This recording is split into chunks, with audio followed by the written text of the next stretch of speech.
Good morning, everyone. My name is James Pitts. I'm an assistant professor with the Department of Criminology.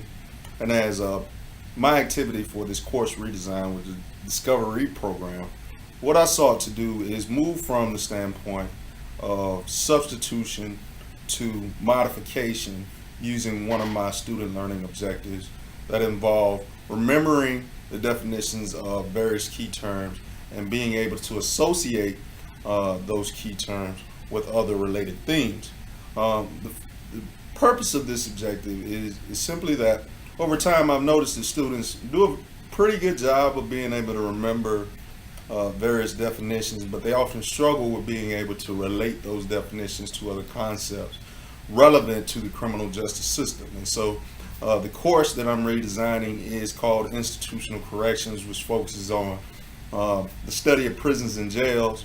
And often we deal with, some rather complex concepts, but from a theoretical standpoint, sometimes students aren't able to associate these concepts with other things. For instance, they might understand the various purposes of punishment, but from a theoretical standpoint, they won't be able to make those interconnections in terms of how each of those things are associated, or even be able to associate those theories with the actual theorists that wrote them.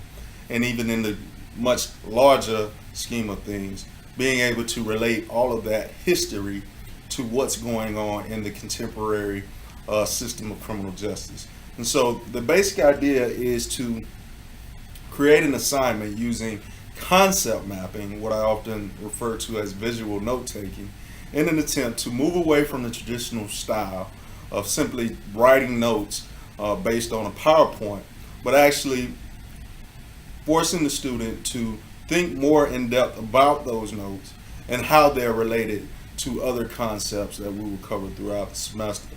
And so in doing this visual aspect of drawing connections or connecting the dots, if you will, hopefully what we'll end up with are students that not only understand the very basic nuances of the criminal justice system, but how the entire system as a whole tends to operate and creates benefits as well as consequences.